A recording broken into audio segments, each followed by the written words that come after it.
podcast que conta histórias maravilhosas, que você vai saber um pouquinho da história das pessoas, um pouquinho da nossa história, e vai pensar assim, nossa, será que isso já aconteceu comigo também? Que interessante, não é mesmo, Yves Delion? É isso aí, amiga. Bora para mais uma, cheia de histórias especiais. Afinal de contas, todo mundo tem uma história.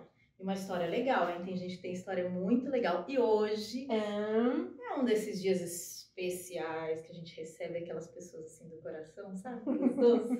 Então, olha só.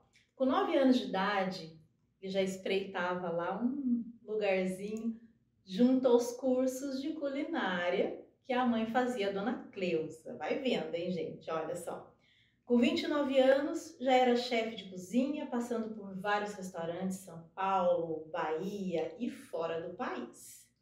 É formado em gastronomia, tem pós em gestão de pessoas, tem formação também em sommelier, química e contabilidade. Dá tempo? Onde que arruma tempo para tudo isso? Responde. É uma mistura, né? É uma mistura, né? Mas olha só, ele diz que usa tudo isso hoje na profissão dele, com tudo aquilo que ele faz, ele usa cada uma dessas coisinhas aí para exercer aí como um dos grandes chefes especializado em gastronomia do nosso Brasil. A gente recebe com muita alegria no nosso Maravicast hoje Leonardo Ancon. Seja muito bem-vindo! Obrigado. Que prazer estar aqui, sério. Muito obrigado, viu? Eu adorei a minha breve história, assim, muito legal, muito legal. É isso aí. Pronto, acabou, né? Já falamos a história? Imagina, Obrigado, gente. imagina. É que o pessoal de casa não sabe, mas a gente antes já fica aqui, ó, falando um tempão, de um monte de coisa. E vou te falar, Leonardo é daquelas pessoas que tudo que você fala, ele tem uma história. Ah, é verdade. Então você fala assim, sei lá, eu tô com uma dor, não sei o que, você sabe, mesmo, que eu já operei o joelho, eu já caí, eu já quebrei, eu já... Sempre tem uma história. Pior que é. E hoje não tem como a gente mentir, né? As redes sociais daí, tem sempre um amigo pra comprovar, é verdade, eu passei por essa fase, tem sempre isso. Como é que foi essa coisa de falar assim, quer saber, eu gosto mesmo de ficar aqui na cozinha, tô curtindo essa vida aqui, quero, sei lá, me aperfeiçoar nisso? Que louco, né? Quem gosta de um subemprego, né? Quem tem o sonho de ter um subemprego? Porque minha profissão é um subemprego, eu sempre falo isso. Muita gente me procura e fala assim, eu quero fazer gastronomia. Eu falo assim, cara, ser cozinheiro é como ser um pedreiro, é um subemprego no Brasil. A gente trabalha muito, fisicamente, né? Mentalmente, é um trabalho muito pesado o trabalho de cozinha. É um trabalho que você fica... responsabilidade, né, Léo? E horas, você trabalha horas, né? Mas isso é só aqui no Brasil, Léo? Não, no mundo inteiro. Mundo inteiro. A minha profissão é essa, servir alguém, né? Servir uma pessoa dentro de um hotel, dentro de um navio, dentro de um restaurante. Aí você sabe um pouco do que é, né? Como funciona isso. Então, assim, é um problema, é um trabalho que você precisa gostar muito, mais do que qualquer coisa. Você precisa se dedicar muito a este trabalho, né? E como eu decidi isso? Minha mãe é uma excelente cozinheira, né? E eu sempre cozinhei desde os 9 anos de idade. Ela fazia cursos e eu ia junto com ela ia junto, né? Aí falava assim, dá ali um frango pro gordinho, bochechudo também, cortar. Pra ele fazer alguma coisa. Faz aí. Pra ele distrair, porque o menino não pode falar. Não parava de falar, eu sempre fui muito comunicativo. Isso me trouxe vários problemas na escola, né? Mas enfim, eu sempre fui muito, muito comunicativo, né? E aí me davam lá alguma coisa pra eu fazer, pra eu desossar um frango, fazer qualquer coisa. Mas eu nunca imaginei que isso seria minha profissão, né? Porque eu vim de uma criação de operário. Meu pai é um operário, trabalhou em uma única empresa a vida inteira. Meu pai trabalhou só em uma empresa. Dos 15 aos 53 anos de idade. Só. E ele não falava pra você, faz concurso, meu filho? Não, ele queria que eu fosse químico, por isso que eu fiz química no Senai. Entende? Ele queria que eu fosse químico. Então ele falou, não, eu vou te pôr na ródia. Né? Então, para ele, a coisa mais importante para o meu pai era trabalho com carteira assinada. Era isso, cara. Não importa. Tem carteira assinada? Beleza. Não tem, que vai dar errado, vai dar ruim. E a minha profissão, a gente pula de um lugar para o outro. Não adianta, cara. A gente vai pular de um lugar para o outro. E me despertou essa vontade. Eu sempre tive vontade de... Com 9 anos eu comecei a fazer isso, mas eu nunca imaginei que isso seria realmente a minha profissão, minha vida, né? E trabalhei por muitas coisas antes dos meus 19 anos de idade.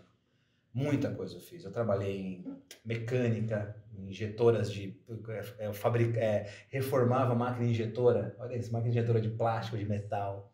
Trabalhei de entregador, de dental. Sabe essas empresas que vendem produto para dentista? Sim.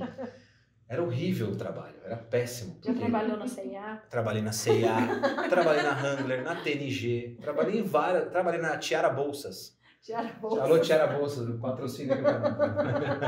Trabalhei na Tiara Bolsas, então eu vendia mala, vendia bolsa. E eu trabalhei em diversos lugares, muitos lugares. E eu era bem perdido, assim, muito perdido. Porque o pessoal em casa achou que não ia vingar, não. Esse menino não vai vingar, não. Esse não vai vingar, não. Eu era muito perdido, porque eu dava muito trabalho na escola. A escola sempre foi um problema para mim, sempre. O fato de eu ser muito comunicativo, né? A escola não está preparada para esse tipo de aluno. Não adianta. Que questiona, que faz pergunta, não né? Adianta, não adianta, não está preparada, principalmente na nossa época. É pior ainda. Hoje não, hoje você ainda tem ensino, tem escolas que conseguem direcionar o aluno, né? Na minha época não. Então, assim, quem falava muito era marginal, era marginalizado. Então era o cara do fundão, então era tratado como marginal. A real é essa. Só que, assim, os professores eles não entendiam que eu me comunicava demais. Então, assim, a professora de português, quem vem ler? Vem ler aqui o livro. Aí todo mundo, o Léo vai. Então sempre me mandavam para frente para eu ler as coisas. Quem quer ser o noivo da festa junina? Eu. Quem quer ser o padre? Eu. Quem quer fazer o jogral? Eu. Quem quer se vestir de índio? Eu. Quer tudo. Então eu fazia tudo isso. Então, assim, os professores não se ligavam nesse ponto. O importante era a matemática, português, você tinha que dar certo naquilo. Então foi um período muito ruim para mim, assim, da escola. Foi péssimo, assim. Sempre passando na briga, sabe? Sempre brigando, recuperação. Já fiquei de recuperação em 12 matérias. Todas. Reprovei, passei. Reprovou. Não teve jeito. Que série foi essa? Não tinha como salvar, quinta série. Quinta Não tinha como salvar. A professora falou assim, cara, você passar de ano, vou botar um busto seu aqui. Põe tudo. E seus pais, né? Era briga. Então, meu pai, operário, né? Bravo, conservador, cara de fábrica, né? Bem ali no berço do sindicalismo, né? Do ABC. Imagina a loucura. Pai muito bravo, italiano, né? Enfim, sofreu muito quando era criança também, veio fugido da guerra, aquela coisa toda. Então, assim, ele obrigava muito a gente a ter responsabilidade, né? E ele sempre falava pra gente assim, cara, 5 tá bom, passa de ano. Então, assim, eu sempre falo isso, né? Muitas vezes as pessoas me criticam às vezes, mas eu fui criado para ser mediano. Eu sempre falo isso. Eu fui criado para ser mediano. Eu nunca fui criado para ser, cara, vai ser demais. Cara, passa de ano. Livra a sua cara, vai tá tudo certo. Agora tem que trabalhar. Então, em casa sempre foi essa cobrança do trabalho, né? Tem que trabalhar, tem que trabalhar, tem que trabalhar. Porque é uma diferença muito grande de criação, né? Dos meus avós que criaram meus pais que me criaram. Só que na época dos meus pais era uma coisa assim meio... Meu pai e minha mãe tinham essa dúvida, será que a gente bota esse menino para estudar ou bota para trabalhar? Tinha essa dúvida. Hoje não, hoje a gente sabe que precisa estudar. Precisa estudar. O trabalho é uma consequência, né? Mas era diferente. Era diferente, cara, trabalho. Então com 14 anos de idade, cara, trabalhar. Tá maluco? Não, trabalho, vai. Então eu comecei a trabalhar muito cedo mesmo, assim. E como meu pai sempre foi um trabalhador, trabalhou muito a vida inteira, a gente nunca tirou férias. Sempre que meu pai tirava férias, ele pegava o dinheiro das férias e reformava a casa. Construía mais um pedaço da casa. É assim, sempre foi isso. Eu sempre falo isso. Minhas férias eu fui criado nas férias com areia, com tijolo. Fazendo né? massa de cimento. Fazendo massa e reformando casa e tal. Então meu pai sempre foi um trabalhador. Então isso fez com que eu também me tornasse um trabalhador. E depois eu buscasse conhecimento. Depois eu fiz faculdade, minha primeira faculdade eu fiz com 26 anos de idade. Nossa. Imagina. E você fez qual? Foi a primeira? Eu fiz a de gastronomia. A de gastronomia mesmo. Contabilidade eu fiz técnico e química eu fiz técnico. Porque tinha naquela época, né? Eu fiz o processamento eu fiz... dos dados. Exatamente isso, exatamente. Você tinha que ter uma profissão. Era o PD, processamento de dados, né? Contabilidade e química. Eu fiz secretariado. Secretariado, olha aí. Eu falei, não, contabilidade não dá pra mim. Eu pulei dessa também. Desenho industrial, eu falei, não vai dar. Tá bom, vamos secretariado. Mas era isso, essa época era isso aí, né? Era assim. Aí como meu pai era químico, foi químico até hoje, aí ele falou assim, vai pro Senai que eu vou te botar pra trabalhar na Ródia. Eu falei, bom, esse é o meu futuro, esse é o meu caminho. Então vamos aí, né? Se ele tá falando, vamos nessa. Fiz química, me formei no Senai e tal. Nunca. Pisei na roda. Graças a Deus. Peguei minhas rodas e saí. Peguei minhas rodas e vazei, velho. Vazei na roda. Falei, ó, tô fora. Nunca pisei nas rodas. Nunca, cara. Nunca. Ainda bem, cara. Aí, trabalhei em diversos lugares, muitos lugares. Nossa, trabalhei como segurança de balada. Nossa, segurança de balada. Dá pra imaginar o Léo de segurança de balada? Não tem como. Deixava todo mundo entrar, né? Assim, ó. Difícil, cara. Botava um terno pra segurança de... Olha isso, que loucura, cara. Você deixava todo mundo entrar ou você fazia cara de mal? Porque a gente era assim... Olha isso, eu tô me lembrando agora. Era segurança de... como é que chama? Festa de faculdade? República? Não, de... Formatura. Formatura. Segurança de formatura. E é muito segurança. Tem Muito segurança. E sempre colocavam a gente que é mais novo com um cara mais velho, mais forte do lado. Ia sempre em dupla andando. E eu sempre do lado do cara. Sempre de terno e tal. Sempre separando briga, né, da molecada. Trabalhei como segurança. Olha que loucura. Obrigado por fazer eu lembrar disso. Que loucura, cara. E aí eu já tinha me formado em Química, tava no Senai. E aí eu sempre trabalhei. E a coisa que eu mais queria ter na vida, cara, olha que loucura, era uma TV a cabo. Olha só, eu pagava minha TV a cabo, que era da Cambras. Ele não existe mais. Não. Sei lá de quando é, não sei Não mais. conta. E era muito caro. Era caro e eu pagava o básico na época. E eu tinha uma TV no meu quarto. Que meu pai juntou um dinheiro pra gente, todo filho ganhou um dinheiro quando fez 18 anos, o meu deu pra comprar uma televisão e eu comprei uma televisão, né? Enfim, de controle remoto. Esse que é importante, de controle remoto. Eu gostava muito. E eu contratei a Cambras, eu trabalhava desde cedo. Uma coisa muito boa em casa, eu não precisei botar dinheiro em casa, né? Assim, meu pai falava assim, não quero o seu dinheiro. Se vira, mas eu também não vou te dar, é isso aí, fechou. Eu falo muito isso com a minha esposa, que na nossa época era isso, né? Comida na mesa, é isso aí, velho, que eu tenho pra te dar, beleza. E ensinar, mostrar princípios, né? Meu pai sempre foi um cara de princípios e tal, e era isso aí. E aí, Cambras, TV a cabo, e pau, básico, TV a cabo, programa culinária, gastronomia. Jimmy Oliver, os caras animal, Kyle Wong, uma chinesa espetacular, assim, espetacular, velho. Eu olhava aqui e falava, que coisa linda. Eu me apaixonava por aquilo, eu ficava horas assistindo aquilo, horas assistindo programa de culinária. TLC, enfim. Da hora. Eu falava assim, caramba, as pessoas trabalham com isso, né? Trabalham com comida. Aí, com 19 anos de idade, eu estava desenganado pela família. A família falou, esse não vai virar, esse não vinga, esse menino não vai vingar. Porque o meu outro irmão mais velho já tinha vingado, já era joalheiro, já estava bem. Agora o mais novo não vai vingar. Não vai. Vamos ter que sustentar ele por muitos anos, Gia. Minha mãe falava pro meu pai, né? Vamos ter que sustentar por muitos anos. E aí, um dia eu falei assim, cara, não é possível. Eu comecei a procurar restaurante. Vamos ver o que dá. E aí, bati na porta de vários restaurantes, entreguei currículo, nunca tinha trabalhado em um restaurante na vida. E me chamou, um restaurante de culinária chinesa. Me chamou para trabalhar. Aí eu fui contratado para ser canário. Canário é o cara que fica na porta do restaurante entregando o cardápio. E você... Vem cá. Já me comunicava, adorava falar, né? Mas sua intenção não era essa. A intenção era para cozinha, cair para cozinha. Mas eu nunca tinha trabalhado, eu não sabia nem como era. Eu tinha aquela coisa ali, vamos viajar? O Léo cozinha, vai lá, vai cozinhar. Então eu sempre cozinhava. Mas eu nunca imaginei que aquilo seria uma profissão. E eu trabalhava como canário, eu lá cantando na porta, vem comer, vem aqui, pega aqui, não, vem conhecer aqui e tal.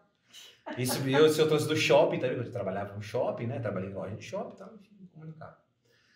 Aí eu começava a olhar pra cozinha e falava assim, cara, o que é aquilo ali? Aí eu comecei a entrar na cozinha, eu trabalhava de camisa, não trabalhava em compra de cozinha. Eu posso ajudar? Comecei a ajudar. Acabou, nunca mais eu saí. 42 anos depois, estou eu aqui. Nunca mais eu saí da cozinha na minha vida. Aquilo pra mim foi uma... Sabe quando você abre um chakra assim, fala assim, cara... É isso. É isso, eu não acredito que é isso, cara. É isso, que coisa linda, maravilhosa. Eu vi aqueles caras fazendo comida chinesa ali, o fogo pegando, as wok voando. Eu achava aquilo incrível. Eu falava, cara, que coisa... Que é isso? Quantos anos você tinha mesmo, Léo? 19 anos. 19. Eu acho 19. isso fantástico, sabe por quê? Porque às vezes a gente passa a vida inteira sem achar um lugar que a gente se encaixe dessa forma, Dessa com essa forma, vibração, com essa achei. clareza, né? Eu achei, cara, falei, não é possível, não é possível. Aí eu conversei com o gerente, falei, cara, Me deixa aqui. Eu quero lá pra dentro. O cara falou, cara, não tenho vaga lá dentro. Não, mas eu quero ir. Não tenho vaga. Não tenho vaga, cara. Os caras estão aí há 200 anos, não tenho vaga. Então, mas eu sempre ajudava os caras, sempre ajudava. Então, na minha folga ali, no meu descanso, eu caí lá pra dentro. Eu aprendia muito, muita base, comecei a aprender muita coisa. E tinha um restaurante perto da minha casa, chamado Questo Pasta, existe até hoje.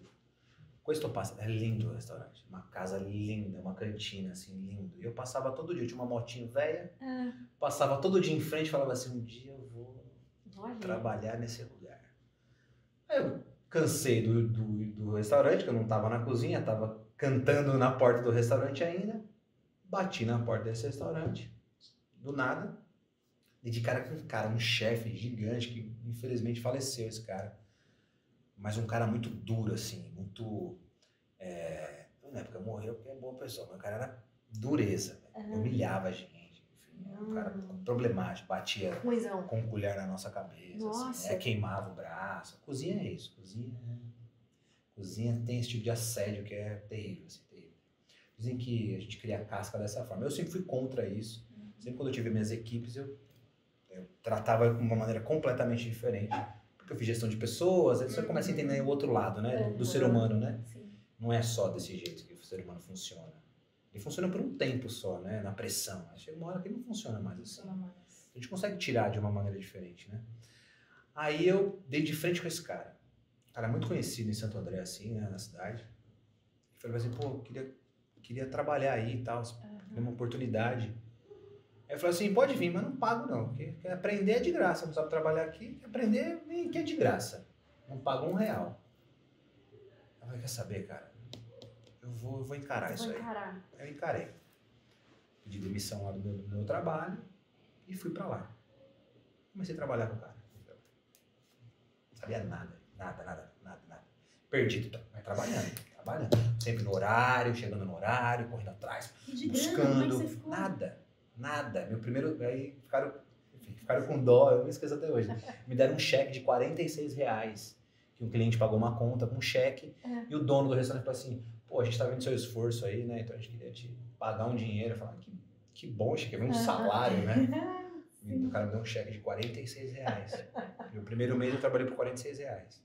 Só que no segundo mês, o cara viu que eu era um cara esforçado, entendeu? Aí ele realmente me contratou e me pagou um salário que era de R$500. Me pagava R$500 por mês.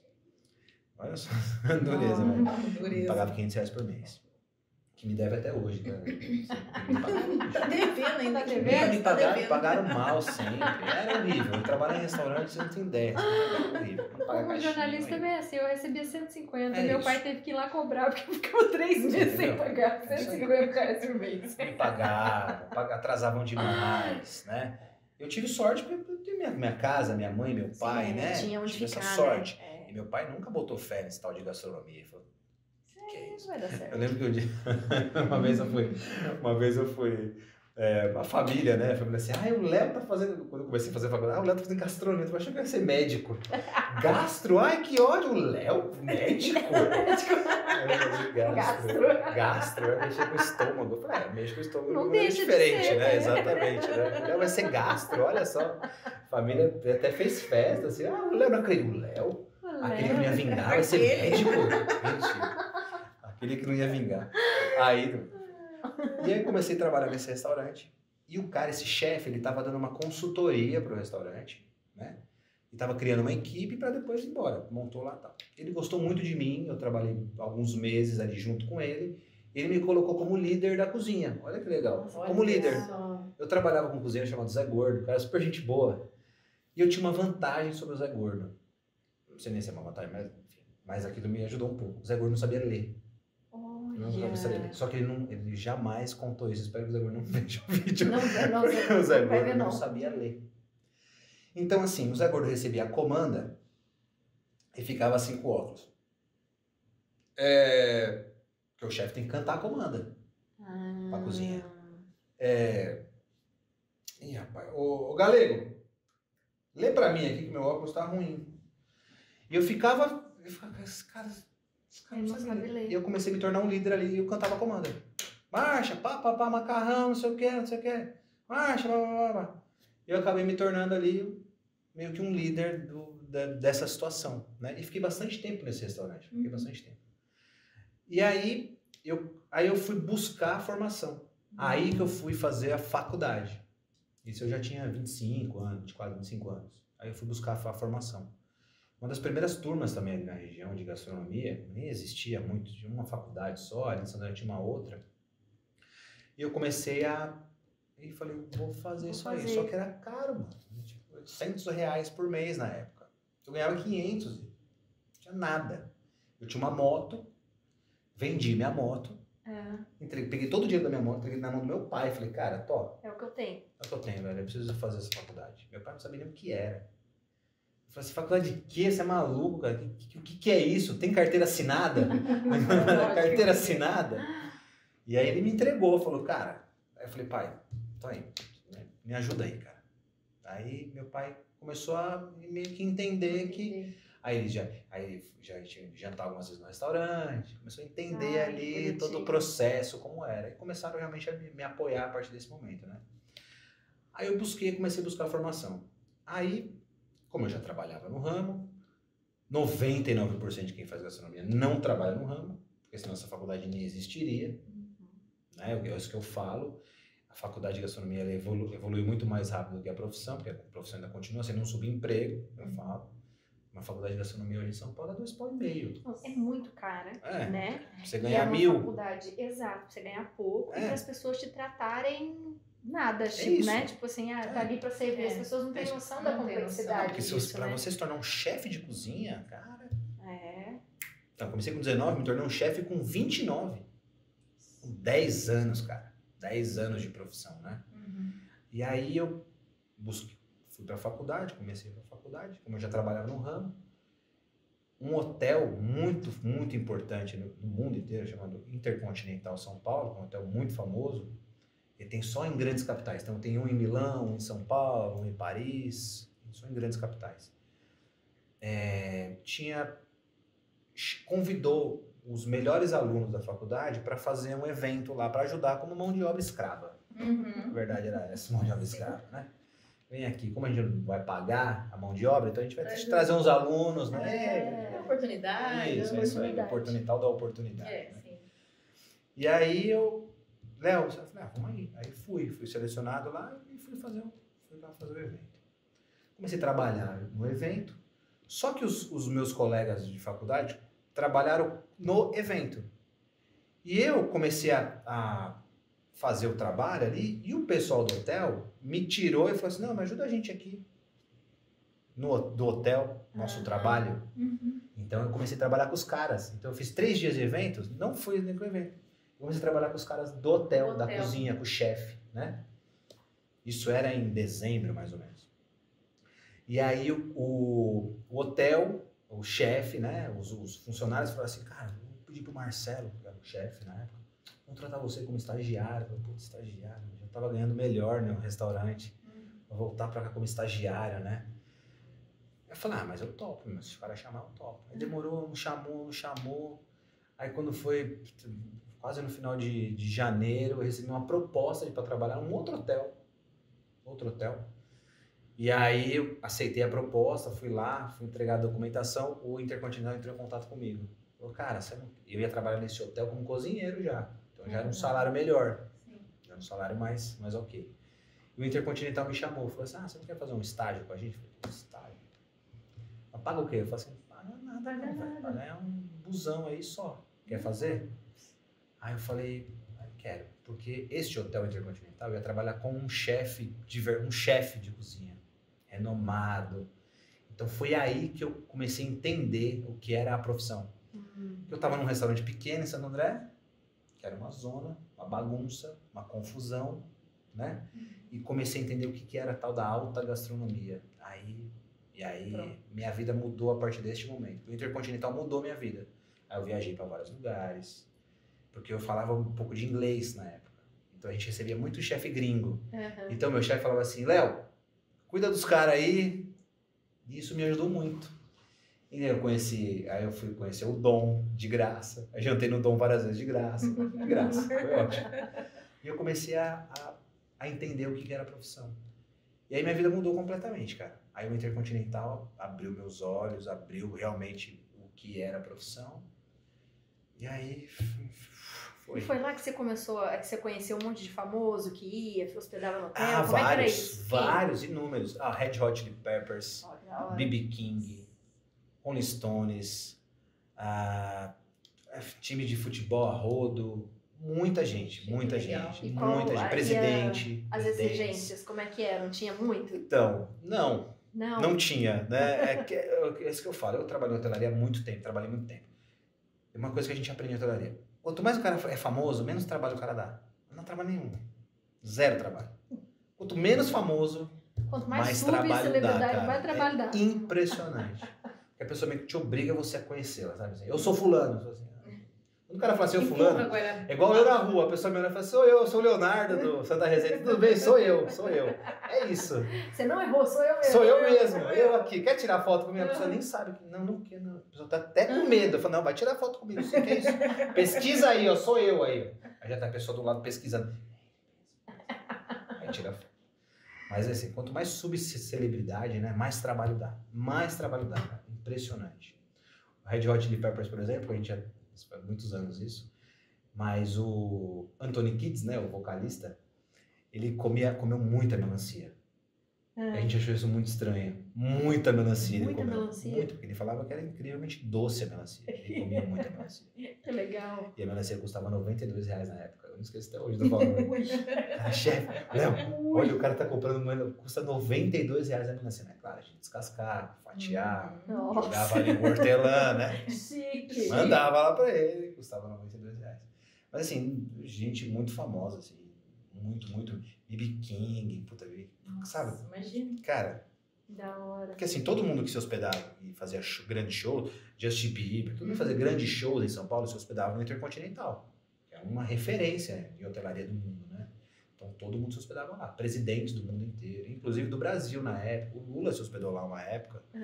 Ficava presidencial sempre. Presidentes têm muitas exigências, né? A polícia vai antes na cozinha, então o hotel tem cachorro pra caramba, cheira tudo. Tem uma questão de segurança, né? Léo, agora conta uma coisa pra gente. Eu sempre tive essa curiosidade, que a gente sempre vê nos filmes, né? Que o chefe de cozinha passando a ordem pra todo mundo, e eu ficava assim, como é que as pessoas conseguem, dentro de uma cozinha, com vários ajudantes, várias pessoas cozinhando, como é que o prato sai sempre da mesma forma? Como é que faz para ter esse... Primeiro você precisa treinar muito para chegar como um chefe de cozinha. Porque assim, o que eu denomino como chefe? Chefe é quem chefia uma cozinha, quem chefia um lugar, né? Eu tenho essa nomenclatura de chefe, mas assim, hoje eu chefio a cozinha do Santa Receita. Eu sou um chefe. Muitos chefes não chefiam lugares nenhum, mas tem o nome de chefe. Mas não são chefes, são cozinheiros. A minha profissão é cozinheiro. Para você chegar a chefe de cozinha, você já passou por um processo de muita disciplina, de muito processo que você tem que passar. Então assim, a gente precisa trabalhar muito dentro de fichas técnicas, por exemplo. Tudo é muito detalhado, né? Então assim, este prato, ele tem um processo a ser seguido. Primeiro você faz isso, segundo você faz aquilo, terceiro você faz aquilo. Então ele tem que sempre sair igual. Sempre. Mas é a coisa mais difícil do mundo é fazer isso. Porque, somente na parte da cozinha salgada. A cozinha salgada é muito tato, né? Muito tempero pessoal, muita coisa. A confeitaria é mais fácil nesse sentido. Porque você consegue fazer métrico, aquilo. Né? Muito métrico, isso. Balança, né? Mede aqui, mede dali, e pesa, tá mais fácil. A cozinha quente já é um pouco mais difícil. Mas assim, você já passou por muita humilhação na vida para poder tocar um restaurante que ele consiga repetir aquilo de uma forma perfeita, né? Os grandes restaurantes hoje no mundo, os estrelas Michelin que a gente fala, né? Eles são famosos por isso, pela repetição, né? De fazer a coisa sempre da mesma forma, naquela perfeição. Assim como o McDonald's. Aí você fala assim, pô, como assim, né? Alta gastronomia? McDonald's é perfeição. Porque o McDonald's é o seguinte, Se você começar a trabalhar hoje no McDonald's, hoje você já monta um Big Mac. E tá lá tem um processo a seguir. Restaurante top, chique, Dom, Origem, qualquer um, é a mesma coisa. Tem um processo a seguir, né? E esse processo já foi muito estudado para aquilo ali estar ali. E é uma engrenagem, cara. E cada um tem sua praça também, né? Então, por exemplo, a Ive é a praça da carne. A Abby é a praça do peixe. O Léo é a praça das entradas. Então, cada um tem a sua praça. O chefe, que é o comandante, que a gente e trabalhar dentro de uma cozinha como um exército. Porque a nossa roupa vem do exército francês. A roupa do chefe de cozinha, a Doma, ela vem do exército francês, né? Que é baseada, se você pegar Napoleão, por exemplo, que tinha aquela roupa dos botões, sim. A nossa roupa ela vem daí. Porque é isso. A nossa profissão é o exército. Então, o chefe é o general, tem lá o subchefe, tem lá o chefe de parti, que é o chefe de praça, tem os cozinheiros, primeiro cozinheiro, segundo cozinheiro, terceiro cozinheiro, ajudante júnior, soldado, é isso. Léo, e quando não dá certo? O cliente que está num restaurante desse, como é que ele reage quando aquele prato que ele já comeu várias vezes chega lá para ele com um hortelãzinho diferente, num lugar errado? E aí? Ainda mais se você tá com fome. Ainda mais se tá com fome. Nossa senhora, o ser humano com fome é um bicho, né? Ele te humilha, ele te maltrata. É horrível. O ser humano com fome é horrível. Nossa, eu já ouvi cada coisa em restaurante. É péssimo. E péssimo. Vocês gostam do prato? Não. Isso é uma lenda. Isso é muita toda lenda. Vez que eu vou falar, não vou reclamar. Todo mundo fala isso. Vai reclamar, sabe por quê? Porque a gente é muito ético. Muito. Porque a gente mexe com... Porque a gente é o cara que gosta do que a gente tá fazendo. Então não tem essa. Não tem. Juro que não tem. Eu juro. Porque muita gente fala assim, eu vou reclamar porque vai cuspir meu prato. Não acontece porque é muito humilhante quando o prato volta pra gente na cozinha. A gente fica muito humilhado, a gente fica muito triste. A gente quer refazer aquilo da melhor maneira possível para o cliente ser satisfeito de lá.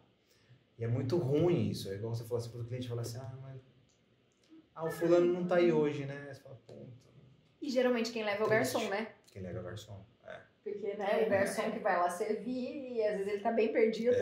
E ele que leva, né? O serviço é sempre um problema. Como é que chega pra vocês lá quando alguma coisa volta, que o garçom traz, ele traz e fala, olha, o cliente reclamou isso, refaz. Quando o garçom é bom, ele faz, ele dá o feedback pra gente sempre. Quando o garçom é ruim, ele joga lá, mas eu como chefe, e todos os chefes de cozinha experientes, pessoas que trabalham muito bem nesse ano, eles vão atrás do prato.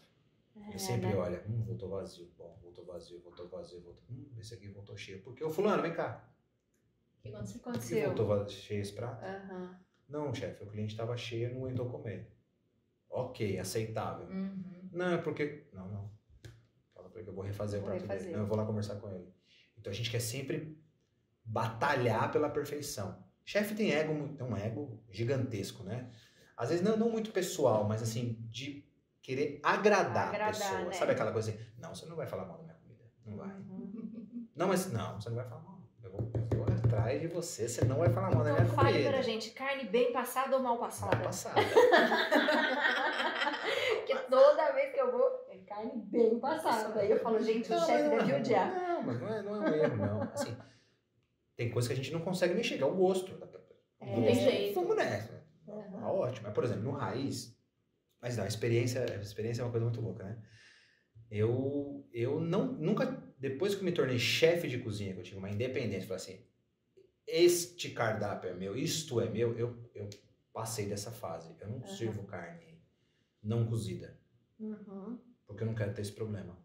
Entende? Porque assim, eu trabalhava em restaurante, eu era cozinheiro, aí o cara lá botava picanha brasileira. Eu falava assim, picanha brasileira. Marcha picanha. Você tem que servir a picanha como ela deve ser servida. Não, o cliente quer bem passar. Aí você mandava, picanha tá dura. Tá bem passada. Não consigo fazer tudo, não consigo fazer uma picanha macia bem passada. Então quando eu me tornei chefe de cozinha, qual que foi a minha ideia, minha ideologia de trabalho? É pegar coisas baratas, aplicar uma técnica e transformar no que é barato numa coisa muito boa. Então, por exemplo, você pega ali rabo de boi. É barato, é duro, então precisa de um cozimento muito longo. Então, o que eu vou transformar no rabo de boi? Puta, eu vou fazer um arroz incrível, fazer um risoto, fazer um bolinho, enfim, coisas desse tipo. Costela, costelinha. Então, eu me especializei muito nisso.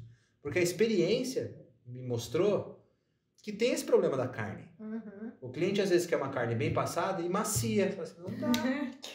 Não tá dando, Bianca. moça, não Não dá. tem como, Bianca. É difícil. É difícil. Você entende? Eu já passei muito por isso. Então, assim, a experiência me levou para um outro lado. Isso me ajudou muito, né? De falar assim, pô, existem tantas coisas boas, tanta parte do boi, do porco, do cordeiro, enfim, tanta parte boa. Pescoço, eu servia pescoço de cordeiro. Que é demais, incrível. Não comi, não. Aí você vai servir, por exemplo, vai servir um carré de cordeiro no ponto correto, a pessoa não deve ser bem passado. Aí você fala, mas vai ficar seco. Aí fica seco, aí bota lá no TripAdvisor. A carne estava seca. Como assim? Seca. Você quer matar a pessoa. Você pediu, senhora. Você quer agredir a pessoa. É esse nível que a gente chega, assim, é meio maluco. Você, qual que é o seu prato predileto? O que não pode faltar? Boa pergunta. Eu gosto muito de cozinha oriental. Gosto muito de cozinha japonesa, tailandesa. Porque eu acho uma cozinha muito complexa. Sabe, eu gosto de uma cozinha complexa.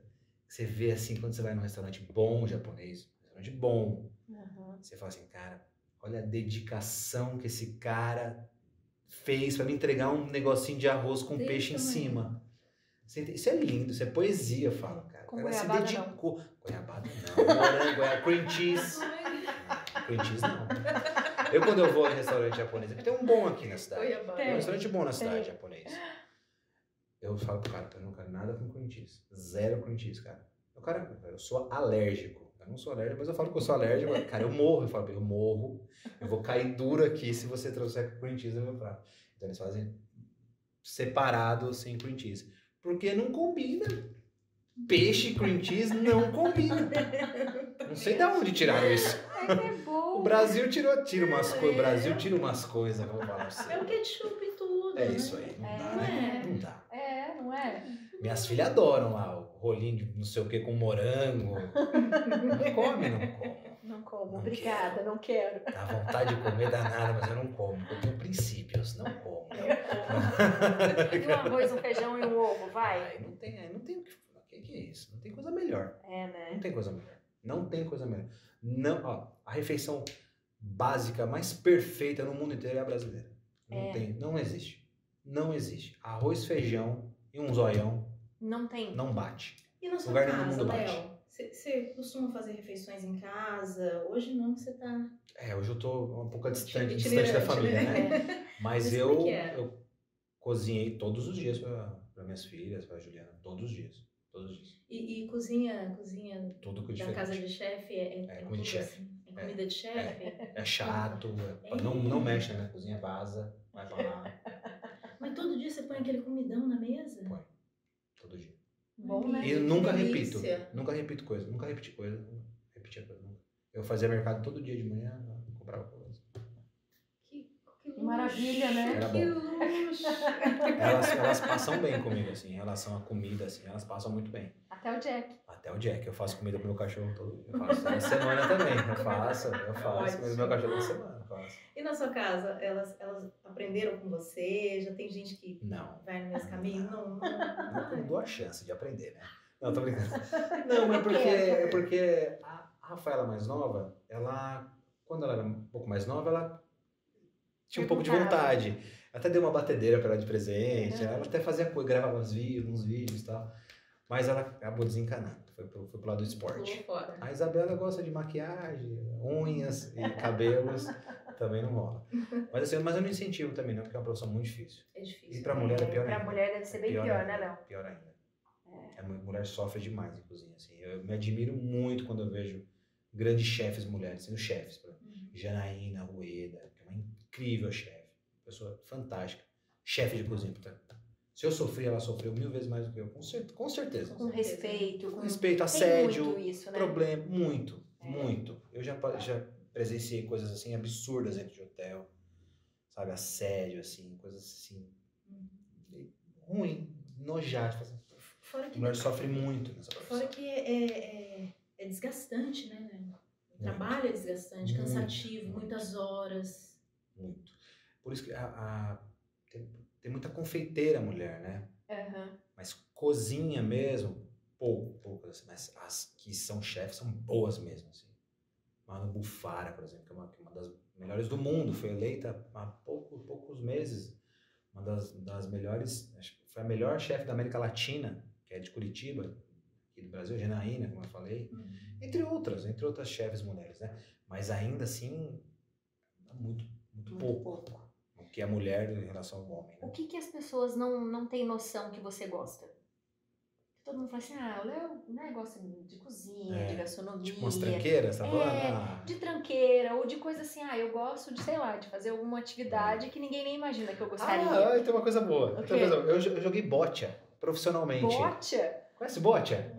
Bocha. Não conhece? Eu joguei bocha profissionalmente. Olha que louco, ganhava dinheiro jogando bocha. Ganhava? Participei da seleção paulista de bocha. Que da hora. Bocha é um jogo de... velho. Mas não é velho, pessoal. Porque tinha juvenil na época. Eu joguei bocha há muitos anos. É um jogo de origem italiana, que são bolas. E aí tem uma bolinha pequena e você joga para ver quem fica mais próximo da bolinha pequena. Meu avô jogou muitos anos bocha, meu pai jogou, minha mãe, meu irmão e eu joguei bocha. Então, eu me zoava quando era moleque, eu jogava bocha. Que bocha, hein? Que bocha, era uma bocha. Era uma bocha. Era isso. Eu adoro. A Bia é demais, né? A Bia não fala muita bocha, não, mas de vez em quando são as bochas aí. O que mais? Da pessoa que descompensa. Cara, eu joguei tênis também quando era criança. Eu pratiquei muito esporte a minha vida inteira. Eu sempre gostei muito de esporte. Eu acho que o mais diferente foi bote. Bote foi muito diferente. Você falou bote, sabe o que eu pensei? É aquela bolinha achatadinha que os caras ficam passando um taco do lado assim. Não. Aquilo é um jogo de neve, aquilo. E tem um nome aquilo. É isso? Não? Eles ficam fazendo assim do lado e a bolinha vai indo. Passando uma vassourinha, né? Ninguém encosta nela. Eu não lembro o nome. É um jogo muito famoso. Quando você falou bote, eu falei, deve ser esse negócio. É um jogo. Bote é um jogo muito famoso também. É muito famoso. Aqui em Guará tem bote. Eu acho que tem, Tem no clube ali tem bote. Eu jogava bote, eu era contratado pelos clubes para jogar bote. Era muito legal. Davam lá Guaraná, davam dinheiro. Jogo bote. Mas todos os grandes clubes de São Paulo tem bote. O Corinthians, o São Paulo, tem o Palmeiras. Os caras eram contratados mesmo. E os melhores jogadores de bote do Brasil ficam no sul. Santa Catarina, Rio Grande do Sul. E os argentinos também são muito bons. Que legal. Então, muito clube de São Paulo, Pinheiros, contratava os argentinos para jogar e ganhavam dinheiro para jogar. Ganhavam um salário mesmo, eram contratados do clube. E eu sempre joguei bote a minha vida inteira. Olha que loucura. Eu lembrei disso aí. Tenho muita saudade de jogar bote. Né? Eu vou jogar aqui em Guará em breve. Isso mesmo. O que mais? De diferente? Deixa eu ver. Um defeito. Um monte. Um só? Alguns defeitos. Quantas horas tem? Um só. Um defeito. Sei lá, eu tenho alguma coisa assim que o povo não imagina, mas eu não gosto disso, sei lá. Eu sou um pouco explosivo às vezes, assim. Eu sou um pouco.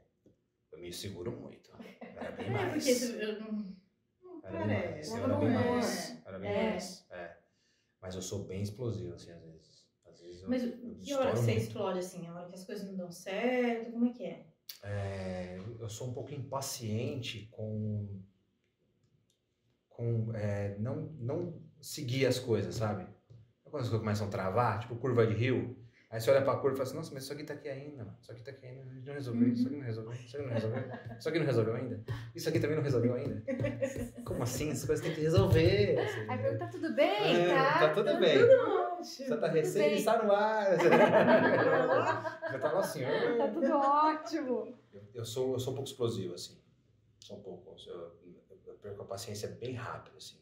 É também por causa do trabalho, né? Imagina, você numa cozinha, cobrança. atendendo um monte de gente, não dá pra você perder tempo. A minha esposa, ela é advogada, ela nunca tinha entrado num restaurante, a não ser como cliente. E quando a gente montou o Raiz, ela às vezes falava, nossa, você é sem paciência. Eu falei assim, um dia você vai entender. É o que você estava falando, da perfeição, do buscar, sabe, do ser igual. Então, assim, eu tava no Raiz, eu falava assim, cara, esse copo de água tem que estar aqui. Aí, no dia seguinte, eu tava aqui. Lembra? Aqui, ó, tá? Tá aqui. Cara, aqui. Aí você desiste. Quebrava. Aqui, o copo é aqui.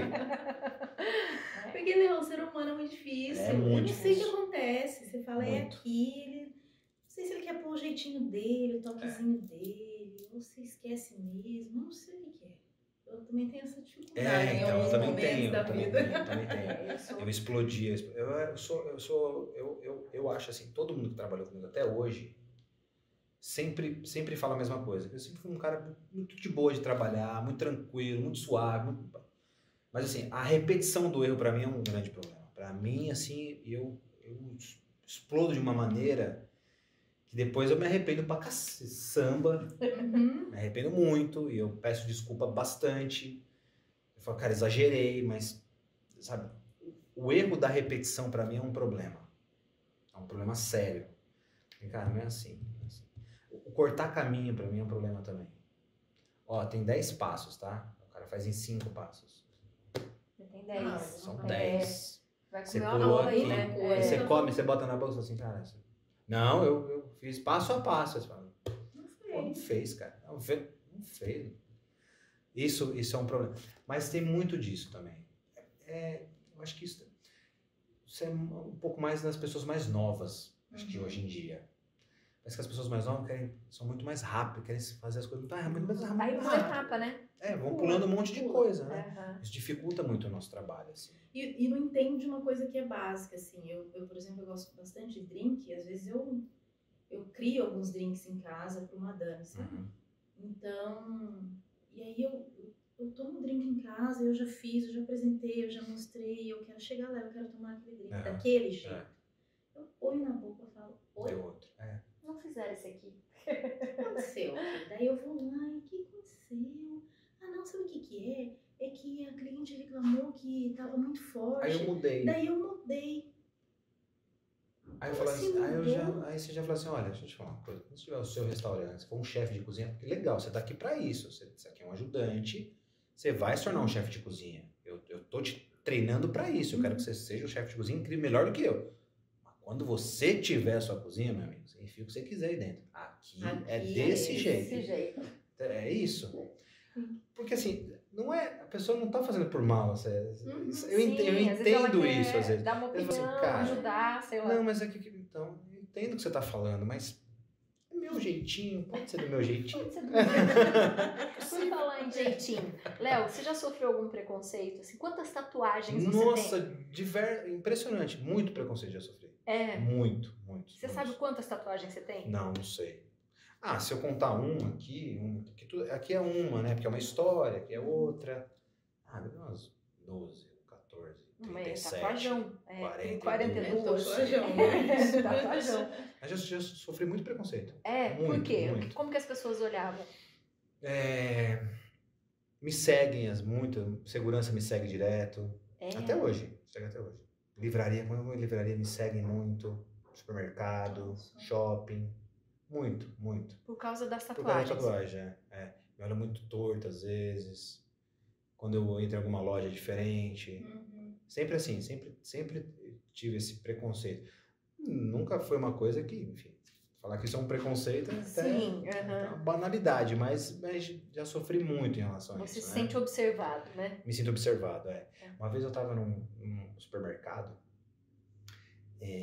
aí era um supermercado que você precisava dar um documento para você poder fazer compra.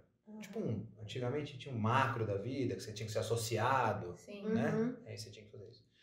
E eu sempre ia no balcão e dava o CPF do meu pai, porque eu não tinha, e o cara me dava lá o cartão para comprar, e comprava as coisas, pagava, tá normal. E aí uma vez eu fui no supermercado, tinha uma senhora, né, fazendo isso. Aí eu falei assim, ó, dei o documento, ela olhou, tal. Ela olhou pra mim, ela me filmou inteiro. Ela falou assim, mas você é essa pessoa que você deu o documento? Eu falei, não sou eu, é meu pai. Ah, mas eu não posso te dar o passaporte pra você comprar, né? Eu falei assim, mas eu falei assim, mas eu faço isso tantos anos. Eu falei, tantos anos, não posso. E aí ela me proibiu, cara. Falou, não, você não é essa pessoa, não vou vender pra você. Né? Aí eu fui em casa, peguei minha mãe, falei, mãe, vamos no mercado comigo? Minha mãe falou, vamos. Eu falei, mãe, enquanto eu vou estacionando o carro aqui, vai lá no balcão, lá, já pede lá o passaporte para comprar, né, no mercado. Ela, tá bom, vou lá. E a mulher deu o passaporte para minha mãe. O CPF do meu pai. O CPF do seu pai. Aí eu falei, aí eu já me arregacei as mãos. Eu vou lá. Olha aqui. Escuta Olha aqui, senhora. Eu não acho que isso é um preconceito. Como eu falei um monte de besteira. E aí veio o gerente, veio um monte de coisa e tal. E aí foi que consegui fazer as compras, né? Mas assim, é esse tipo de preconceito que eu sofro, né? Nem foi o que eu falei, é uma coisa muito problemática, né, pra mim, né? Mas eu sofro sim, sofro bastante preconceito. Eu morei um tempo na República Dominicana e lá a tatuagem é muito raro. É muito raro? Difícil, é muito difícil. A impressão que eu tenho é que lá é todo mundo Não, paz e amor. Muito raro, assim, eles mexiam na pele, assim, era muito louco. Legal, que legal. Eu trabalhei para uma família muito tradicional lá. Eu conto sempre isso, porque eles, depois que eles me conheceram mais, né, viram que eu era uma pessoa Do normal. bem. Não era maluco. Mas você nem foi pra nada. lá com o intuito de trabalhar na Eu casa fui a trabalho. Não, Ah. fui... minha passagem lá foi o seguinte, eu fui montar uma padaria na República Dominicana. Era uma família muito tradicional lá, que eles têm uma confeitaria muito grande na cidade. Eles queriam fazer como se fosse uma padaria paulistana. Porque a padaria em São Paulo é incrível, né? É. Não tem lugar nenhum no mundo como as padarias de São Paulo. Não existe. Padaria de São Paulo você tem tudo. Você janta, você almoça. É 24 horas. Tem tudo ali pra você. Então eles queriam transformar também a confeitaria deles numa padaria. Me contrataram para fazer esse trabalho lá. Então fiz coxinha, ensinei a fazer várias coisas de padaria, né? Uhum. E era uma família muito tradicional. Eu lembro que depois de que eles pegaram confiança assim, em mim, eles me levaram no clube deles, que era um clube de golfe na cidade. Chiquérrimo. E assim, o título deles era tipo número 5. Nossa. Eles eram muito tradicionais, uma família muito tradicional da República Dominicana. E aí eles queriam começar a me exibir pros amigos, porque eu tinha tatuagem. Olha o bichinho que tá lá em casa. Era muito legal, era legal. Eu me senti um cara num circo, mas sabe? Não tem a mulher barbada, o cara tatuado, a besta fera, eu me senti assim. E eles fizeram pra entrar na piscina. Eu falei, eu não quero entrar na piscina. Não, vai entrar na piscina. Vai Assim. entrar. Eu não quero. E aí? Eu parecia um urso polar na piscina, gordinho, né? Branquelão. Eu sou um urso polar. Eu falei, Aí você não pôs quero. uma sunga branca. Não, vai, bad tem boy. short, tem tudo pra você. Não, mas eu não quero. Tá calor, vai entrar sim. Vai entrar que a gente quer ver. Hablando espanhol. Vai entrar sim. Como não vai entrar na piscina? É muito calor? Sim, vai refrescar. Vai dar mergulho. É louco, vai entrar sim. Não, vai entrar sim. Queres receber? Sim, quero receber. Então vai entrar na piscina. Aí entrei na piscina e fiz. Queria meio que me exibir assim pra cidade. Foi uma passagem bem louca também. Por República Dominicana foi um lugar diferentão. Mas onde eu tomei o melhor rum da vida. Que incrível. Que bebida maravilhosa. E custava tão barato. Preço de um bujãozinho aqui de Ferreirinha? um Ferreirinha. Era um rum incrível, assim. Nossa, era muito bom. Que muito gostoso. bom, muito bom. Foi legal. Foi O que mais que tinha lá, assim, que você falou, gente, de demais? diferente. Charutos, né? Os mais famosos não são os cubanos, são os dominicanos. Os charutos mais imponentes e importantes. Porque os Estados Unidos sempre teve aquela sanção com Cuba, né?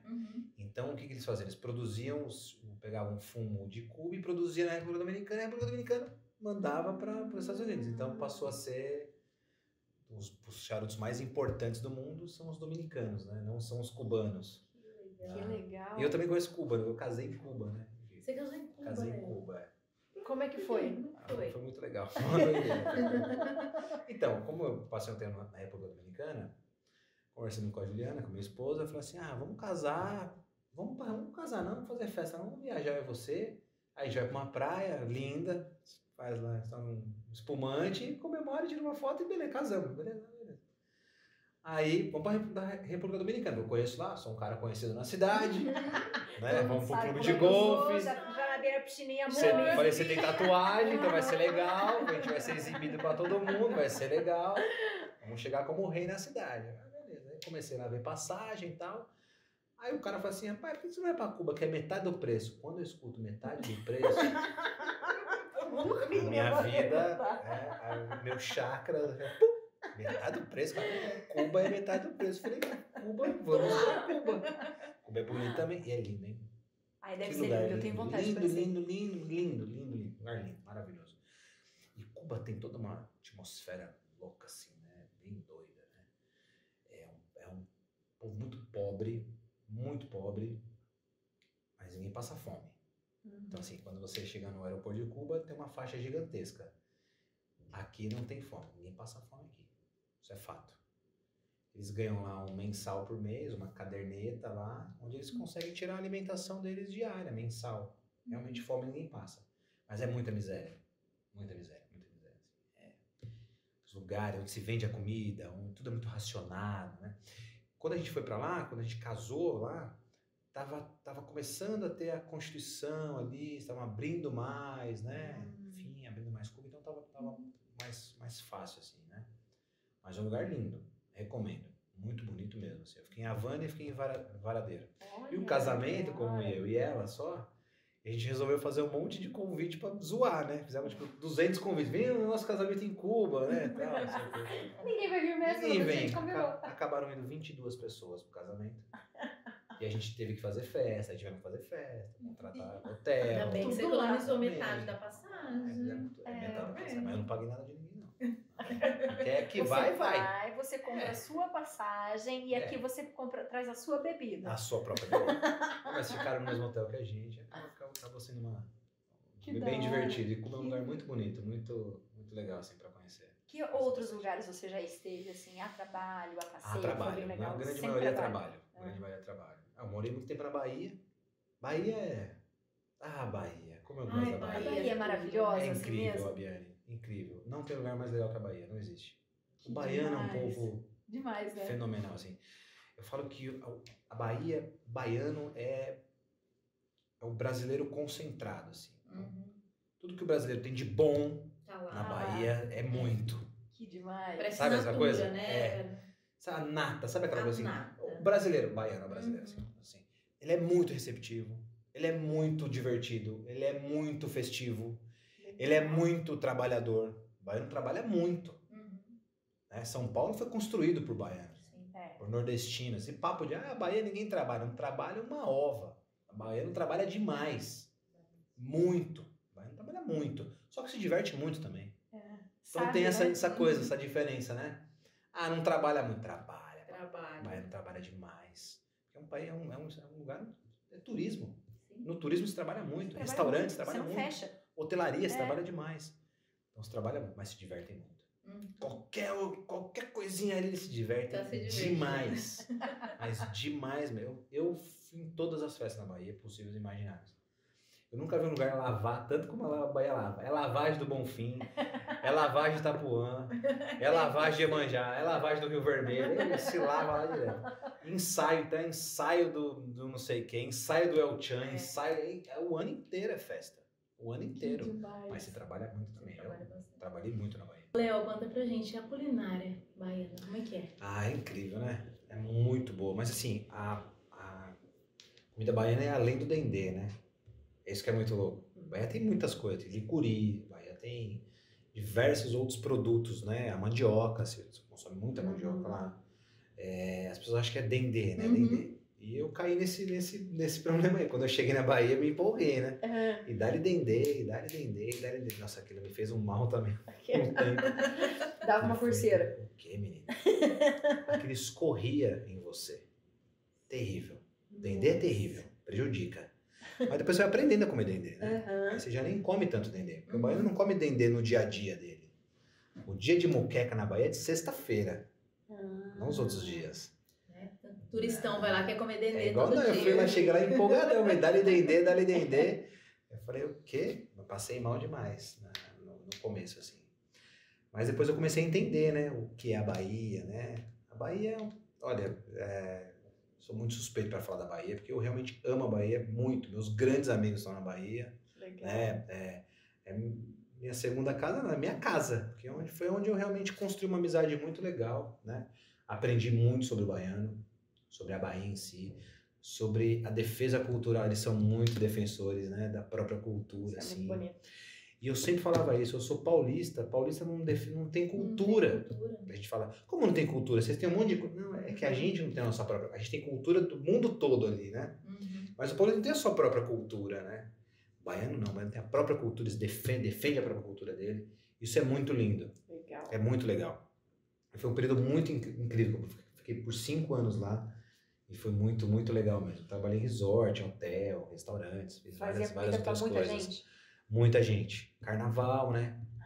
Fiz carnaval lá bastante tempo. Camarote, carnaval. Mas você Muito fazia legal. comida baiana? Não fazia. Não fazia. Eu sempre comentava isso, né? Eu achava muito pretensioso da minha parte um paulista fazer comida baiana na Bahia, né? Mas eu tinha muita coisa Bahia. Por exemplo, eu era conhecido na Bahia como o cara do pato. Então eu fazia pato na Bahia. Bahia não comia pato. Começou a comer pato quando eu comecei a introduzir pato. Tinha restaurante francês na Bahia que fazia pato, mas eu fiz um pato baiano. Então eu fazia um pato com molho de cajá, que era muito legal. Então eu comecei a fazer uma coisa mais contemporânea com a comida baiana, né? Os primeiros restaurantes na comida baiana, contemporâneo mesmo, assim, foi o que eu chefiei na Bahia. Depois que eu fiz, chamava Alcentes Contemporâneo, chamava assim, Alcentes Contemporâneo.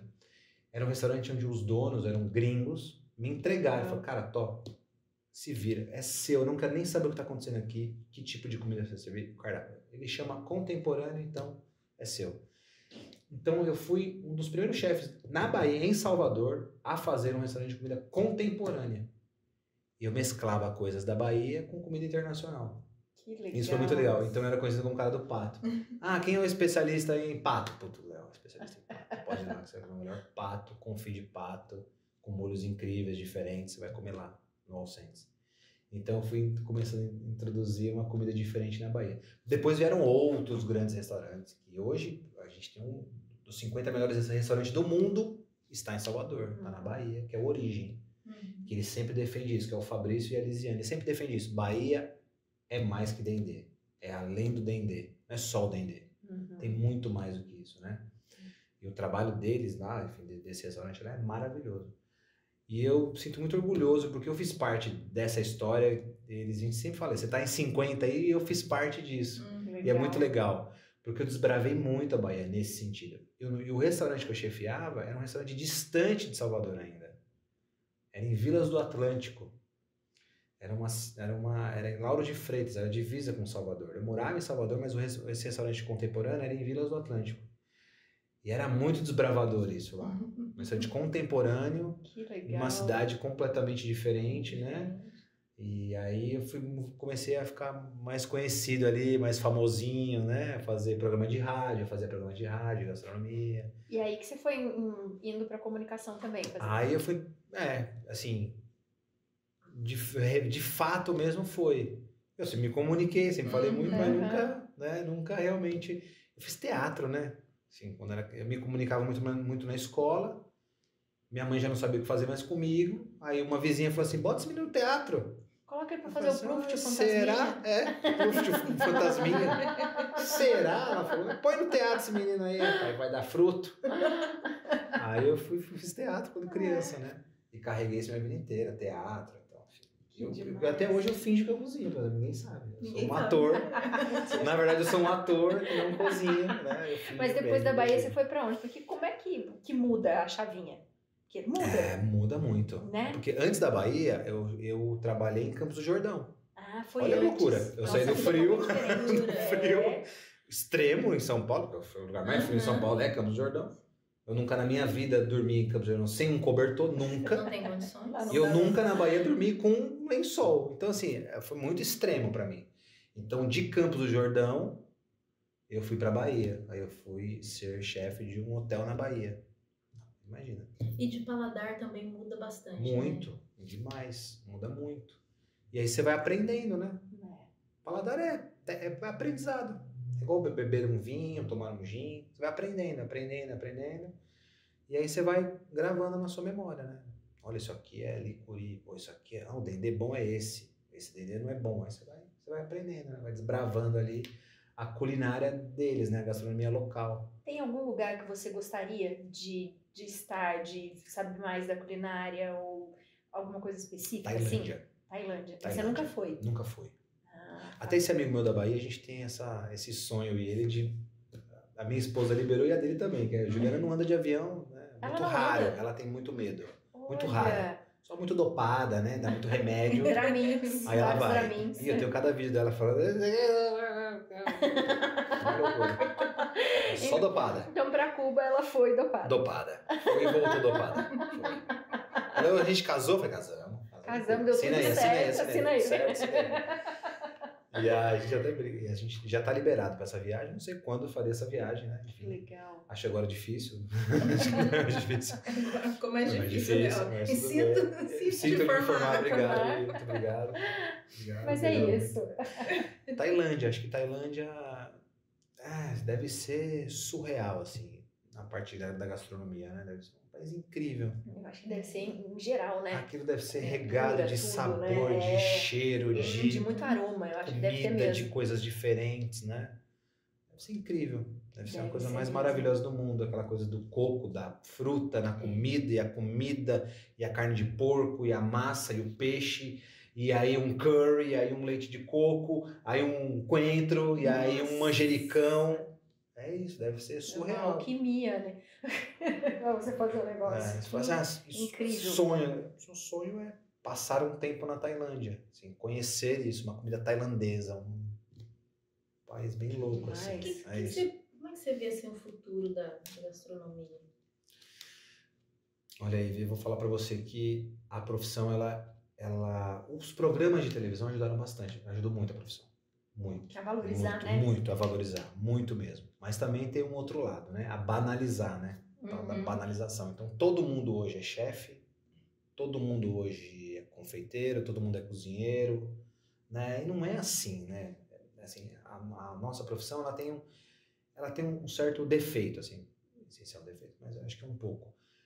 Você não precisa ter uma formação para ser um chefe de cozinha. Você não precisa ter essa formação. Você precisa saber cozinhar. Você precisa saber cozinhar. Mas você não precisa ter uma faculdade para ser chefe. Porque chefe é um título que você recebe, é um título. É diferente de um engenheiro.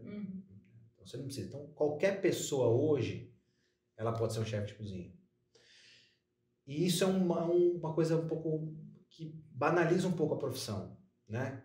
Então todo mundo bota uma doma e, sei lá, vai no mercado passar manteiga e te entregar. Você fala assim, pô, a doma não é isso. Sabe? Pode até soar um pouco, não sei se um pouco arrogante, não sei se isso, mas existe uma assim, dedicação. Existe uma eu formação. acho que é isso. Acho que é uma defesa um pouco da minha profissão, sabe? Eu defendo muito a minha profissão, porque a gente rala muito pra botar um doma. E você entende da responsabilidade disso. É uma responsabilidade. Do jornalismo é um uniforme, hoje, né? Isso. O jornalismo não precisa de uma formação para ser jornalista, né? Eu estudei tanto, fiz mestrado, e hoje em dia tem pessoas que não fizeram nada e estão lá numa TV, no rádio, se comunicando. Né? Porque para se comunicar, realmente você não precisa de uma faculdade. É isso. Mas existe a diferença. E a gente sabe isso ainda mais em TV, né? Por exemplo, em TV, às vezes você tem pessoas que dizem que cozinham, mas o negócio já está pronto. É exatamente isso. Né? E aí fica fácil, vamos dizer assim. Né? Mas não é assim. É o que a gente fala. Quando eu cheguei no Santa Receita, quando eu fui convidado para fazer o Santa Receita, e aí depois de muito tempo que você tá lá, né? Quase um ano eu já tô lá, as pessoas começam a falar assim, nossa, quando você chegou aqui, eu achei que você ia fazer tal coisa, eu achei que você ia ser diferente, eu achei que você ia fazer aquilo. E uma coisa muito engraçada que as pessoas me falam, e até hoje às vezes eu falo assim, eu achei que você ia chegar aqui 1h e ia fazer o programa. Eu falei assim, como? Quem que vai cozinhar? Quem que vai fazer a comida aqui? Não, porque os outros chefes chegavam 1h. Não, mas é diferente, mas ele trabalhava para aquilo, mas ele trabalhava lá. Ele trabalhava na casa dele, exatamente. E não tem como eu fazer. Então é isso. A profissão é isso. Eu chego cedo. Não é porque eu chego cedo, porque eu chego. Não, porque eu tenho que chegar cedo. Eu faço comida. Não tenho o que fazer. Porque demora. Demora, é uma comida.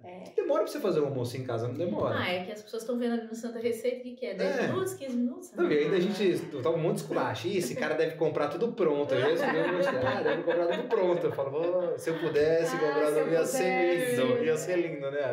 Ia ser muito incrível. Mas é isso. A profissão é muito trabalhosa, cara. Nossa senhora, como é trabalhoso. E ainda brigo assim, ainda falar, cozinhando e falando, né? Cozinhar e falar, sorrindo, né? Aguentando as tiradas da Bianca. É isso aí. 4 minutos pra fazer a receita, vai! É engraçado que quando tem isso, às vezes eu fico zoando, né? Aí teve uma vez que a gente tinha, 6 minutos pra fazer o pudim, né? Aí eu falei, ainda bem que o pudim, né? Tipo, dá pra você bater, vai ser mais rápido. Aí eu não sei o que o Léo fez, eu falo assim, mas esse aqui você não vai pôr? Eu acho que ele pensava assim, por dentro, filha da mãe, tem mais 3 minutos e ela tá me fazendo pergunta. Aí eu olhava assim, ops, eu não posso fazer mais pergunta. Porque é desesperador, né? Aí você fica ouvindo 2 minutos, fala assim, nossa, ainda tem que pôr no forno, ainda tem que falar que vai cozinhar, ainda tem que pôr um papel laminado, ainda tem que fazer uma não, e a diretora, ela é um poço de delicadeza. Ela é. Não é? É incrível. Ela é. Porque o diretor que fazia o chefe era bruto, né? Ela é muito educada. Brigava, ela é muito educada. Ela fala assim, vamos, assim, tem 1 minuto e meio. Aí ela me fala assim, quando vai começar o terceiro bloco, que é o da confeitaria, né, do doce, que é o mais complexo. É o mais difícil, cara.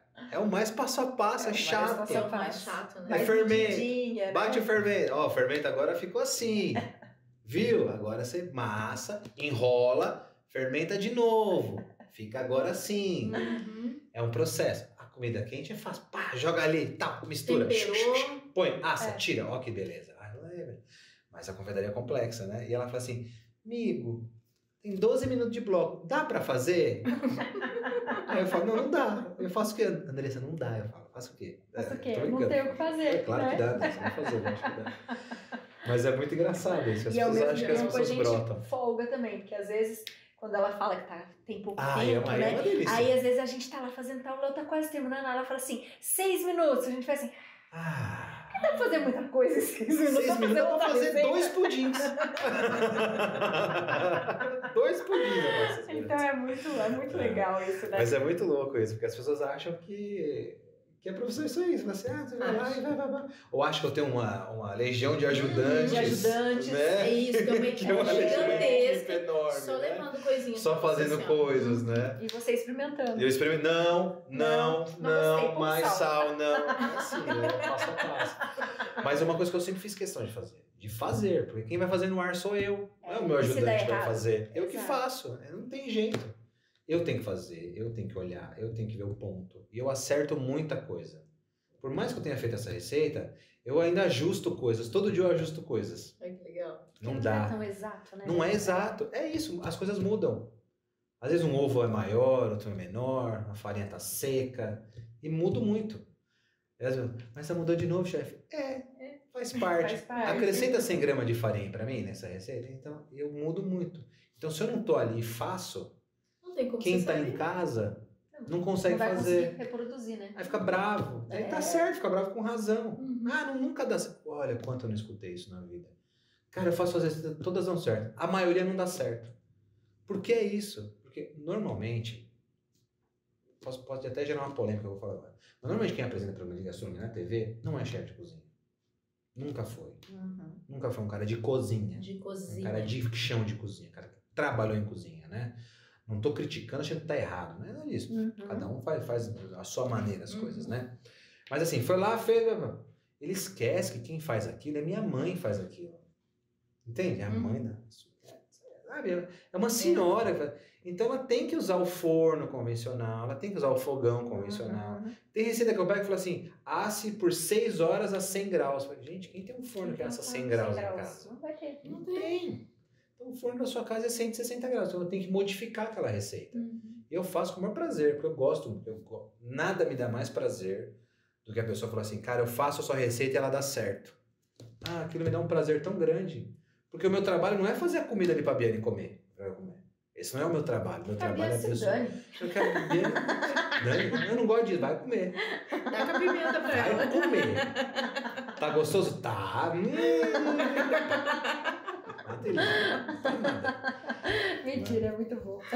E assim, me dá prazer isso, a pessoa acertar o que ela tem que fazer em casa, né? Apesar da correria, da loucura, cozinhar pra você é terapia? É terapia, é onde eu relaxo, é onde eu me canso e relaxo ao mesmo tempo. A pessoa fala assim, quando você tá estressado, você faz o quê? Eu cozinho, vou pra cozinha e eu relaxo. Tá estressado por quê? Porque eu cozinho. Então é isso. Cozinhar pra mim é sempre uma terapia, sempre. Somente quando eu chego em casa e falo assim, o que vocês querem comer o quê? faz tal coisa.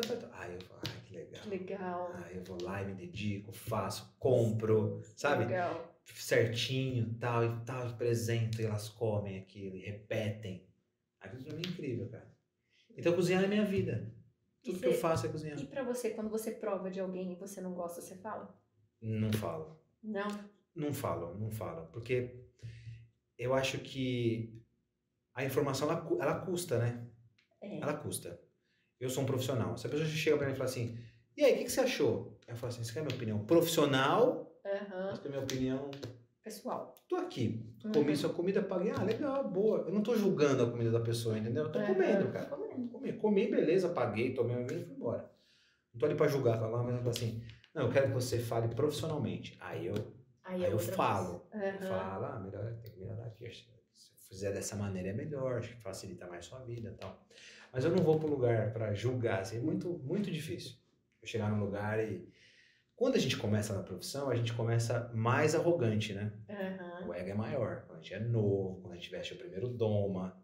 Quando a gente... Então, o ego... o quê? Porque a minha profissão é uma profissão que desperta muita curiosidade. Todo mundo tem curiosidade. Sim. Eu sempre falava assim, nas rodinhas, assim, né? Assim, o que você faz? Eu sou cardiologista. Que legal. E você? Eu sou astronauta. Que bacana. E você? Eu sou chefe de cozinha. Chefe de cozinha?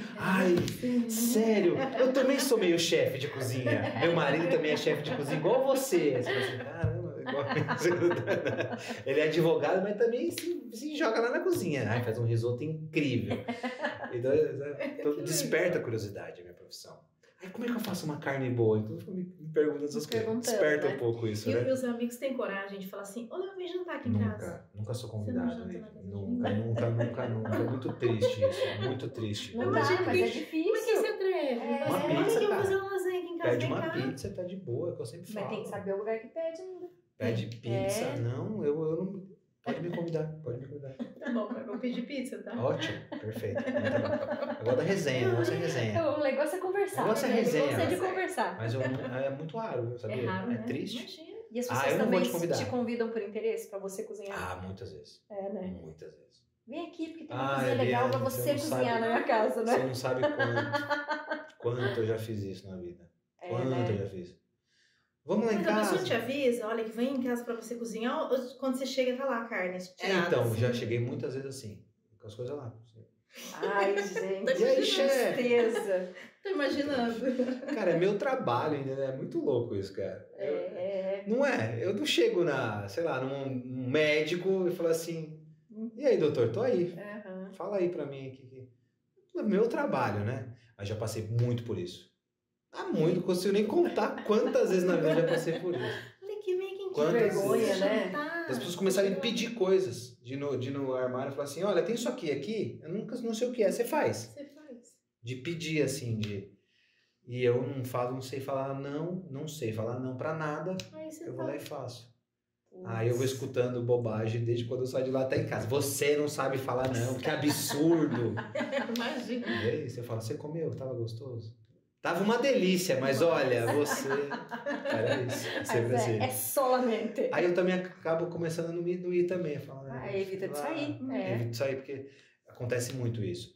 Às vezes a pessoa se sente um pouco intimidada também. Mas também daí já é folga. Não, tem gente que abusa mesmo. Folga, abusa. Não, eu me sentiria, Léo, vem aqui em casa, mas vou pra cozinha fazer comida pro Léo. Mas eu gosto de cozinhar pras pessoas. Eu gosto muito. Quando eu me ofereço, eu gosto diferente. muito. Mas eu me dedico mesmo. Mas daí você se ofereceu, é outra coisa.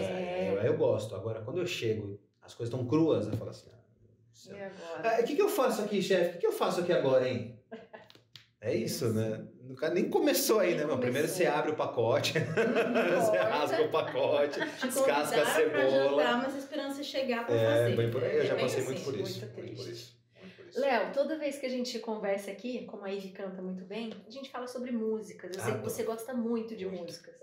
Qual seria a sua trilha sonora, assim? Para este momento? Para qualquer momento. Para a vida? Para vida. Eu acho que uma coisa que me acalma muito, por exemplo, eu só trabalho com música.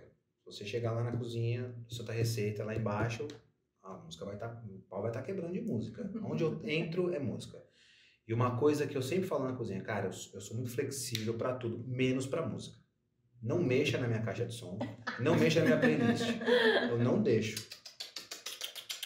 Não mexa na minha música. Porque assim, eu não vou botar uma música ruim pra você ouvir. Cara, relaxa.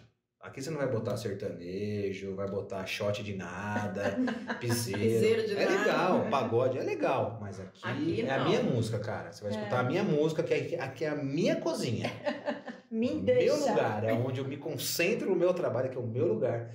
E a minha trilha sonora é ali, ninguém mexe.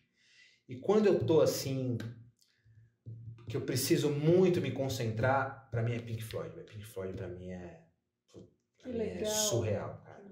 Essa coisa assim, eu vou da discografia, jogo lá num randômico na história do Pink Floyd e pra mim aquilo me leva pra um outro lugar, assim, enfim, minha cabeça vai muito longe, que eu preciso desse momento, às vezes, de ir longe, assim, assim, cara, vamos lá.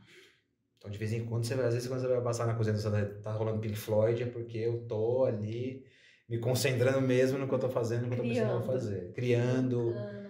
Pink Floyd, pra mim, é muito... Agora, quando eu tô muito acelerado, assim, que eu tô... Led Zeppelin. Essas duas bandas, pra mim, são... Porque são opostos, né? São opostos completamente. A gente tá falando de um heavy metal, porque o Led Zeppelin é um heavy metal. A gente tá falando de uma coisa muito psicodélica ali, né? Do Pink Floyd, né? Daquela coisa da canção, né? Da musicalidade, aquela coisa das letras, cabeça, né? Daquela coisa maluca do Pink Floyd. A gente tá falando do som mais pesado do Led Zeppelin, com letras incríveis também, mas mais pesado ali. E é isso, acho que essas duas bandas são as duas bandas que estão nos meus braços, né? Assim, que é o que eu carrego. Eu não tenho nada de tatuagem da minha profissão, por exemplo. Nada. Mas de música eu tenho bastante coisa. Eu gosto a maioria de música? Legal. Que demais, hein? Música, Então que a gente termine o nosso Maravicast hoje com trilhas sonoras. Espero que você tenha gostado de conversar com a gente. Foi incrível. Acho que dá pra conversar até mais, né? Eu acho que já pode fazer eu tô com gostinho de quero mais. Pulei muitas coisas. Muitas coisas. Curiosidades, histórias, a gente vai deixar pra depois, né? E eu queria te agradecer primeiro por ser meu parceiro de todas as tardes. Prazerzão, cara. Segundo, por estar com a gente aqui e compartilhar um pouquinho da sua história, que é incrível. Eu acho que é muito gostoso quando a gente conta um pouco do que a gente já viveu, né? E é bonito ver como você ama o que você faz. Eu acho que é um puto exemplo para todo mundo, né? Com certeza, Léo. Você é uma pessoa muito especial, que eu tive a alegria de conhecer no início desse ano e que me encantou, assim, pela sua simplicidade e pela sua alegria, né? Que a gente, quando vê assim, você fala, ai, meu Deus do céu, o chefe tá chegando. E quando você fala, tô em casa. Isso é muito gostoso. Que bom, obrigado. Essa primeira etapa é casca de chefe, né? Não tem um pouco de medo. De medo, né? Como será que esse cara vai ser, ele vai né? vir meu próximo. Como é que ele vai entrar nesse lugar? Ele vai entrar aqui com os dois pra com a vontade não, tô ligado. Mas é isso, obrigado, muito obrigado mesmo. É muito bom falar da profissão, da minha vida, né? Agradecer demais também vocês são demais. Nath também, minha parceira. Que demais. Muito obrigada. Obrigado pelo convite. Adorei. Adoramos. Você de casa gostou? Então faz o seguinte, compartilhe, comente, siga o canal e fica de olho nos próximos Maravicasts. Beijo, minha gente. Beijo.